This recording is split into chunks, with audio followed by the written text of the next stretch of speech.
Hiya, it's Sherry Hostler here, and I'm going to be reading you a piece of flash fiction today. Flash fiction is basically a piece of writing that is short. It's done in a flash, and this piece that I'm going to be reading is 500 words.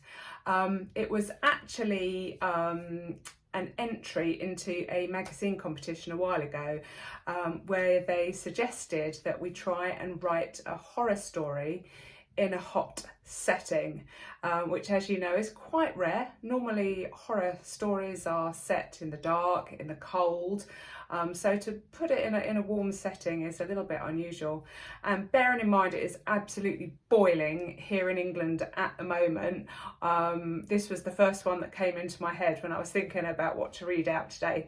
So here we go. It's called The Offering. It's set in China, and apologies for any really bad accents that I might do. Here we go. I looked around with dismay at my accommodation for the next week. Not quite what I'd expected when I booked the Holiday House Exchange online. In an effort to ward off the sombre corners of the room, I switched on a lamp that succeeded only to highlight the sad neglect of my surroundings. It was stifling in the small house, and sweat trickled down my back, dampening my t-shirt which I'd worn throughout my long journey to China. And what an awful trip. After a delayed flight, my taxi driver had seemed determined to beat the setting sun as it melted the bright colours of the day into dusk. July 15th, he explained after I'd begged him to slow down. Inauspicious day. Stay inside after dark. Why? I'd asked. Ghost day. Spirits visit the living. If out after dark, they follow you home. Very bad. The hairs on my arms had stood up at his words, defying the humidity.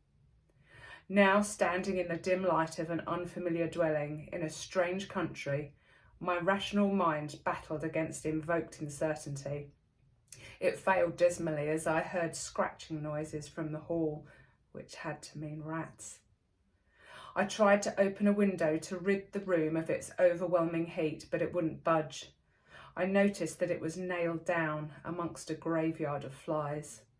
Sickened and feeling claustrophobic, I peered through the grimy glass to the desolate street outside. As I watched, an old woman crept from the building opposite and squatted to leave a basket of food by her doorstep. Waving a lighted joystick, she glanced in my direction, meeting my gaze with eyes that widened in surprise. Turning away, she scurried back inside and closed the door. I couldn't help but feel spooked. The air was thick with the smell of incense, and something sweet like rotting fruit came through underneath its facade. And there was that scrabbling noise again, like nails against wood.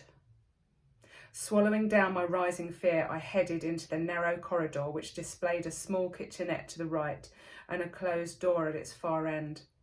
Pushing sweaty hair out of my eyes, I inched forward into the ever more oppressive air and quickly became swallowed up in shadows. It was hard to hear above the hammering of my heart, but I was convinced the scratching came from behind the door. I held my breath as my clammy fingers reached for the handle, moist palm slippery against the metal.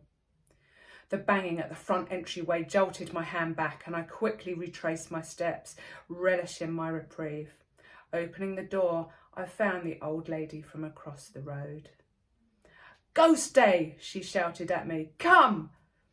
She took my wrist firmly with her work-worn hand. "It's okay," I told her. "I was home before dark." "Not understand," she sighed, jabbing her finger past me into the house. "Family, all dead. Died. Inside. Ghosts, already at home." So there we go. That was my little ghost story set in the hot country of China.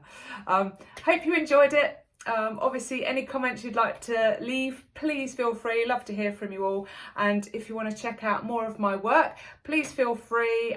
You can find me at sherryhostler.com. See you next time. Bye.